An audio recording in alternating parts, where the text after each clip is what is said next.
Alors voilà, on va travailler un morceau de Tracy Chapman, donc c'est une suite de 4 accords, c'est pas bien difficile. Donc je rappelle en fait quand on joue un accord, on fait attention de ne pas appuyer sur les frettes, c'est très important, sinon ça peut friser, on appelle ça. Voilà, ça c'est l'exemple. Alors en fait il n'est pas nécessaire d'avoir fait du solfège avant de venir au cours. On travaille le solfège de manière différente par rapport aux académies, c'est-à-dire qu'on apprend d'abord à jouer les accords et en parallèle on vous explique les notions de rythme, etc., les notes, tout ça bien sûr. Contrairement aux académies, en fait notre méthode de travail est assez simple, c'est basé sur l'apprentissage de l'accompagnement. Donc au début, quand on arrive au cours, on apprend directement à jouer des accords. Alors donc il y a l'accord de Sol majeur que voici, Do 9, Mi mineur 7 et Ré majeur.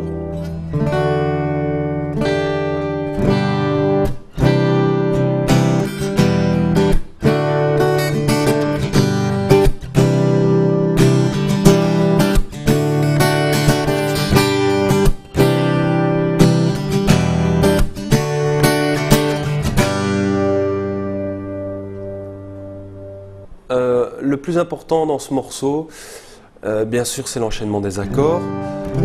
C'est surtout le rythme. En fait, je dirais de manière générale, quand vous apprenez la guitare, il faut faire attention à la mise en place. Donc la mise en place, ça veut dire quoi?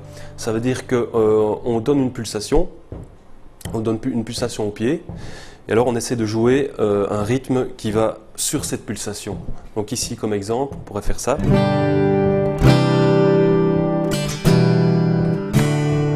Je dirais d'abord au début, n'essayez pas de le faire rapidement, ça ne sert à rien. Vaut mieux jouer lentement et bien plaquer vos accords.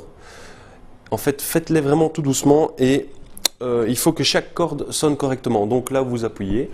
Voilà, vérifiez bien si toutes les cordes sonnent correctement. Voilà, donc vous faites ça sur chaque accord.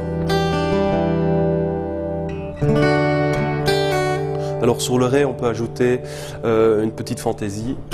Donc on peut rajouter le petit doigt ici au Sol. Don't you know I'm talking